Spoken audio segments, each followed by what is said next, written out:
Inilah Injil suci menurut Matius. Dalam khotbah di bukit, Yesus berkata, "Janganlah menghakimi, supaya kalian tidak dihakimi. Karena dengan penghakiman yang telah kalian pakai untuk menghakimi, kalian sendiri akan dihakimi. Dan ukuran yang kalian pakai untuk mengukur akan ditetapkan pada kalian sendiri. Mengapa engkau melihat selumbar di mata saudaramu, sedangkan balok di matamu sendiri tidak engkau ketahui? Bagaimanakah engkau dapat berkata kepada saudaramu, 'Biarlah aku mengeluarkan selumbar itu dari matamu,' padahal di dalam matamu sendiri ada balok?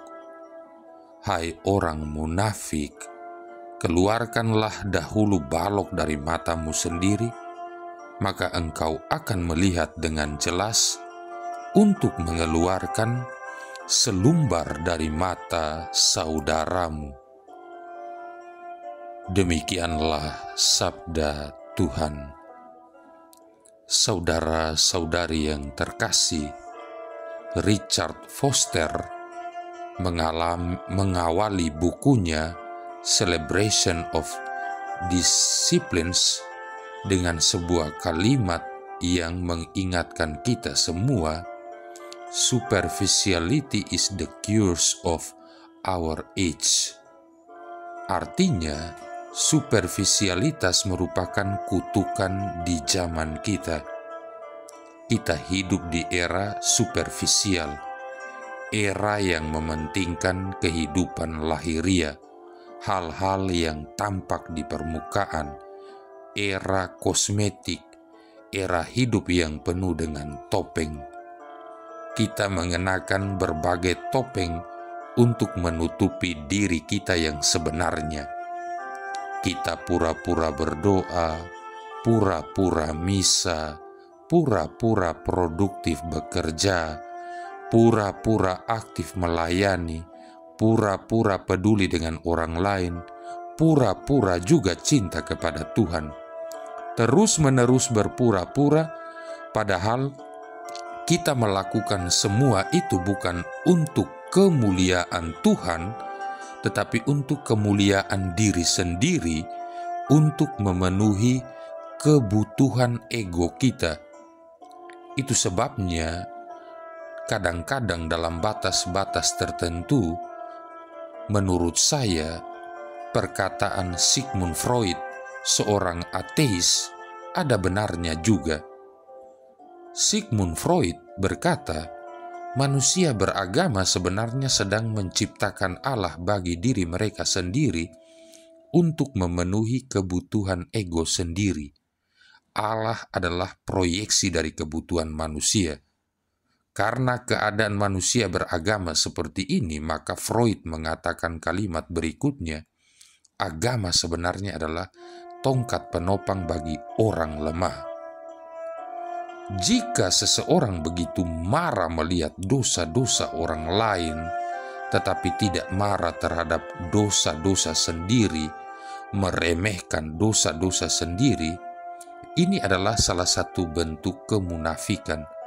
Melihat keluar diri tanpa diimbangi melihat ke dalam diri sendiri adalah suatu hal yang sangat membahayakan kehidupan rohani kita. Dosa kemunafikan adalah dosa yang paling sulit kita lihat, paling sulit kita sadari, karena dosa ini membutakan diri kita sendiri. Dosa kemunafikan berakar dalam sikap pembenaran diri sendiri. Orang munafik lebih percaya pada diri sendiri daripada percaya kepada Allah. Orang munafik mengukur dan menilai segala sesuatu menurut ukuran sendiri, standar sendiri, dan menganggap penilaiannya yang paling objektif. Itulah sebabnya orang munafik dalam perikop ini merasa begitu percaya diri, merasa memiliki kualifikasi untuk berkata kepada saudaranya, "Mari saya keluarkan selumbar di matamu. Biarkan saya mengatakan apa yang salah dalam diri dan hidupmu, dan biarkanlah saya meluruskan jalanmu. Padahal orang munafik ini tidak sadar ada balok yang harus terlebih dahulu dikeluarkan dari matanya sendiri. Dengan menghakimi orang lain, dia sebenarnya sedang menikmati pembenaran atas diri sendiri tanpa rasa bersalah. Dengan menghakimi orang lain, dia ingin mengabsahkan kebenaran diri sendiri. Sejelek-jeleknya saya, tetapi ada orang lain yang lebih jelek.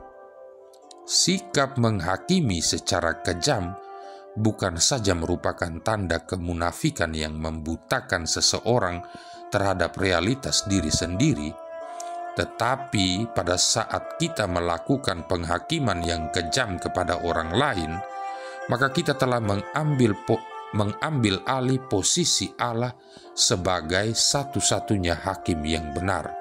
Artinya, kita telah memiliki konsep yang keliru dan salah tentang Allah, seperti yang dikatakan Sigmund Freud.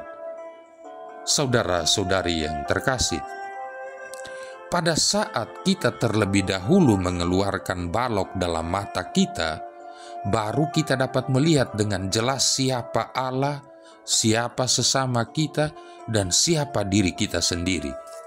Pada saat kita terlebih dahulu mengeluarkan balok dalam mata kita, maka kita melihat diri kita sendiri orang berdosa yang kotor dan membutuhkan belas kasihan Allah. Sebenarnya banyak dosa yang telah kita lakukan, tetapi orang lain tidak tahu. Ternyata kita tidak sesaleh yang kita duga. Saya tidak bisa membayangkan jika seandainya Allah menampilkan setiap dosa yang paling memalukan yang pernah kita lakukan pada layar sebuah televisi. Setiap orang hanya cukup dengan durasi 5 menit ditampilkan dosa-dosanya yang paling memalukan. Kita tonton sama-sama. Saya tidak tahu bagaimana reaksi masing-masing kita. Jadi, pada saat kita terlebih dahulu mengeluarkan balok dalam mata kita, kita juga akan melihat orang lain sama seperti kita, sama-sama orang berdosa, sama-sama membutuhkan belas kasihan Tuhan. Sehingga pada saat kita menegur kesalahan orang lain, melakukan konfrontasi terhadap dosa orang lain, kita melakukannya dengan rendah hati, kita melakukannya dengan belas kasihan. Kita melakukannya bukan dengan sikap arogan atau merasa diri lebih rohani dan lebih suci daripada orang tersebut. Pada saat kita mengeluarkan balok dalam mata kita, maka kita akan dengan jernih melihat bahwa Allah adalah satu-satunya hakim yang benar dan penghakimannya tidak pernah salah.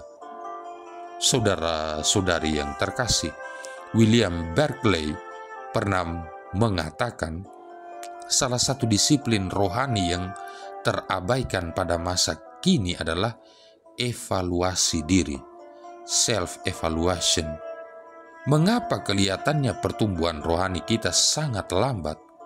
Salah satunya karena kita belum mau membuka diri kita secara transparan di hadapan Allah, belum menggumuli dengan serius area-area rawan dalam hidup kita dan mengambil langkah-langkah yang konkret untuk mengatasinya. Kiranya kita jangan jatuh menjadi orang-orang Farisi modern yang mengetahui isi kitab suci, menyukai isi kitab suci, membaca kitab suci, tetapi tidak mengenal, tidak mengasihi, dan tidak pernah mendengarkan Allah. Perintah Yesus janganlah menghakimi diberikan dalam konteks relasi dengan sesama manusia, relasi dengan orang lain. Semoga di komunitas tempat kita ada dan mengais hidup tidak menjadi komunitas yang suka menghukum orang lain secara kejam, bukan komunitas yang suka memojokkan orang lain, tetapi komunitas yang memulihkan dan menyembuhkan, komunitas yang saling mengampuni, komunitas yang saling berbagi anugerah satu dengan yang lain. Jika kita mengkritik orang lain, jika kita menegur kesalahan orang lain, biarlah semua itu kita lakukan karena kita sungguh-sungguh mengasihi orang itu. Kita lakukan dengan rendah hati, setelah melihat permasalahan secara utuh, bukan sepotong-sepotong, bukan atas dasar prasangka-prasangka negatif. Kita ingin memulihkan orang lain, kita ingin berbagi anugerah dengan orang lain. Jangan kita bersukacita di atas kejatuhan orang lain. Marilah kita belajar memperlakukan orang lain sebagaimana diri sendiri ingin diperlakukan. Kita dipanggil menjadi saudara bagi sesama kita. Kita saling menjaga, saling memulihkan, saling menopang, saling belajar satu sama lain. Marilah berdoa. Allah Bapa tujuan hidup kami, semoga kami patuh setia melaksanakan tugas yang kami terima daripadamu. Perkenankanlah kami berusaha agar dunia ini didiami setiap orang sesuai dengan cita-cita Yesus Kristus, jalan kehidupan kami.